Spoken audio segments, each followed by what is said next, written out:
تمہیں کیا پتا تیرے گھر کے اندر افطاری کا دسترخوان سجا ہے, سحری کا دسترخوان سجا ہے, ذرا پڑوسی کی دیوار پہ جھانک کر دیکھ لے اس کے گھر کے اندر کچھ کھانے کو ہے بھی کہ نہیں ہے. اللہ اکبر. میرے عزیز ایک بندہ کہتا ہے میں تو غریب ہوں, میں تو ریڑی بان ہوں, میں تو دیہڑی دار ہوں, 500-700 روپے کی روزانہ دیہڑی لگتی ہے, بتاؤ میں اپنے گھر کا دسترخوان سجاؤں یا میں لوگوں کو روزے کھلاؤں؟ فرمایا او بھائی جہاں 4 روٹیاں پکاتا ہے وہاں 5 پکا لے. روزانہ اپنے دسترخوان سے 2 روٹیاں اٹھا کے کسی کے دروازے پر جا کے دے آ, اور اس سے یہ امید نہ رکھ کہ افطاری کے وقت ہاتھ اٹھا کے میرے لیے دعا کرے گا, اور اس سے یہ کہنے کی بھی ضرورت نہیں کہ بھائی میرے لیے دعا کرنا.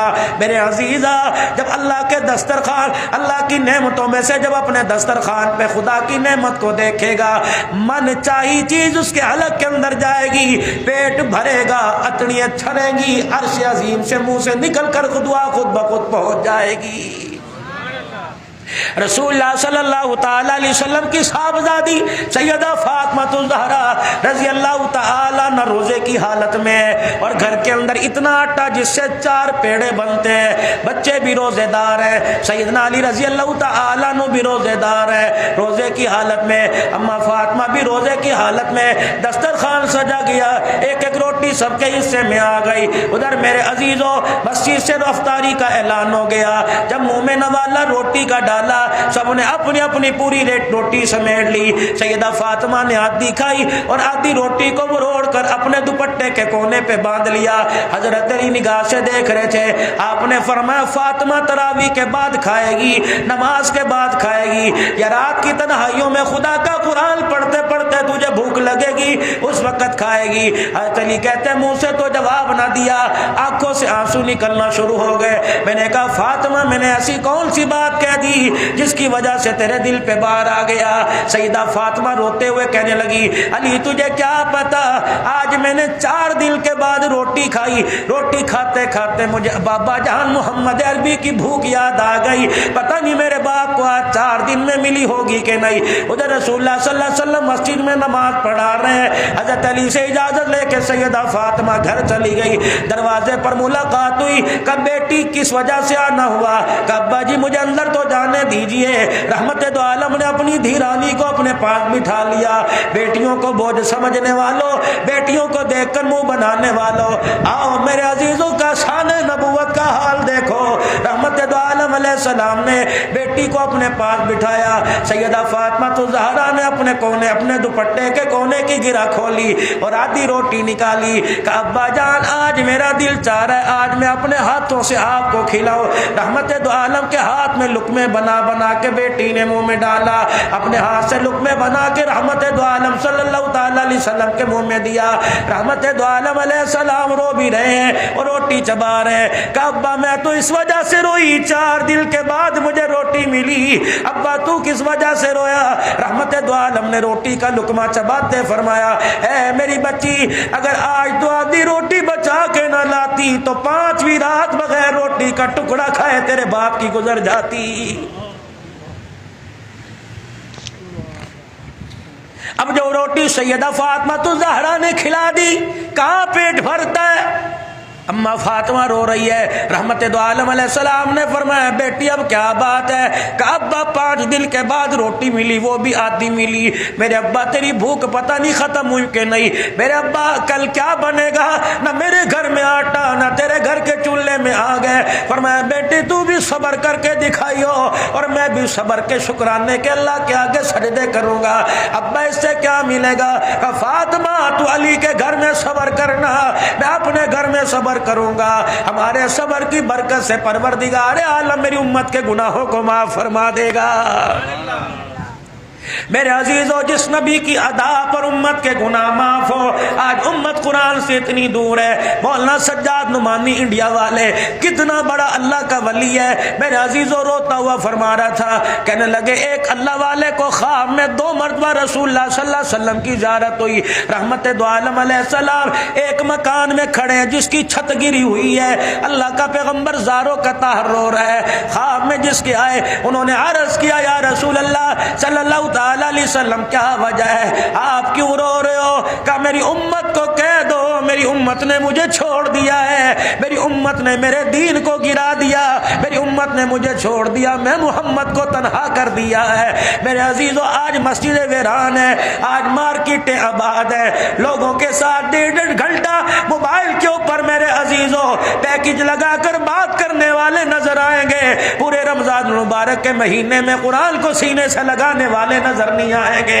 یہ اس سے بڑی بد نصیبی کیا ہوگی؟ پہلے چور چوری کر کے نادم ہو جایا کرتے تھے، اب گناہ کرنے کے بعد گناہ کرنے والے کہتے کر لیا تو پھر کیا ہے، دیکھا جائے گا۔ میرے عزیزو اللہ جل شانہ سب کچھ برداشت کرتا ہے، بڑے بول کو برداشت نہیں کرتا، بڑے بڑوں کی گردن کا سریا مروڑ کے رکھ دیتا ہے۔ پروردگار عالم نے اپنا غصہ ٹھنڈا کرنے کے لیے رمضان المبارک کا آپ کو مجھے مہینہ عطا فرمایا۔ شہر رمضان الذی انزل فیہ القرآن ھدی للناس وبینات من الھدی والفرقان۔ یہ رمضان کا مہینہ میری یاری مولانا جمیل صاحب کے ساتھ، میری یاری حاجی سلیم کے ساتھ، میری یاری محبوب فاروق حاجی یوسف کے ساتھ ہے۔ رمضان کی یاری قرآن کے ساتھ، قرآن کی یاری رمضان کے ساتھ ہے۔ جو رمضان کو راضی کرنا چاہتا ہے وہ اس کے یار قرآن کو سینے سے لگا لے، جو قرآن کو راضی کرنا چاہتا ہے وہ اس کے یار رمضان کو سینے سے لگا لے۔ رمضان المبارک قرآن میں اور قرآن کریم رمضان المبارک میں، مولانا میں تو پڑھا لکھا کوئی نہیں، مولانا زندگی گزر گئی، بڑھاپا آ گیا، 4 نمبر کی اینک لگ گئی، مولانا مجھے تو جمع جوڑی یاد نہیں رہتی، قرآن مجھے کیسے یاد رہے گا؟ پڑھنے کی کوشش کرتا ہوں، آنکھوں کے آگے اندھیرا آ جاتا ہے، میرے سے پڑھا نہیں جاتا۔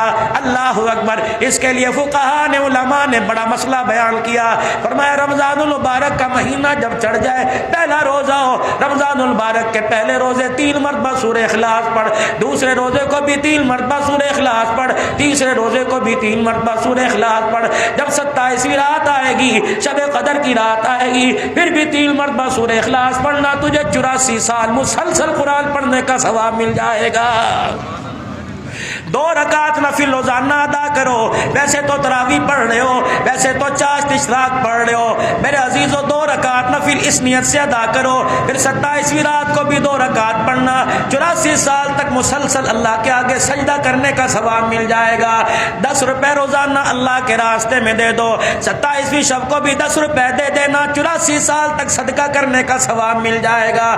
میرے عزیزو رمضان المبارک میں کرنے کے کیا کام ہے؟ رمضان المبارک میں پروردگار عالم نے یا میں رات کی سحری عطا فرمائی، اللہ نے رات کو اٹھنے کی توفیق عطا فرمائی۔ حضور علیہ السلام نے ارشاد فرمایا سحری کھایا کرو، سحری میں برکت ہے، تمہارے اور یہودیوں کے روزوں میں صرف سحری کا فرق ہے، ان کو اللہ نے سحری عطا نہیں فرمائی، تمہیں سحری عطا فرمائی۔ آپ نے فرمایا بے شک کھجور کا دانے سے سحری کرو، رحمت دو عالم نے فرمایا جو سحری کرتا ہے خدا کی رحمتیں برستی ہیں۔ اللہ اکبر! میرے عزیزو تمہارے ہاں 4 ساڑھے 4 بجے سحر کا ایک انتہائی سار ہوتی ہے، 4 بجے کے بجائے 3:30 بجے اٹھ جاؤ، وضو کر کے اللہ کے آگے مصلی پہ کھڑے ہو جاؤ، جتنا قرآن پڑھ سکتے ہو خدا کو قرآن سناؤ، پھر قرآن پاک پڑھنے کے بعد میرے عزیزو سلام پھیرنے کے بعد اللہ کا ذکر کرو، اللہ کا ذکر، لا الہ الا اللہ الا اللہ، اللہ اللہ اللہ، ہو یا حنان یا منان،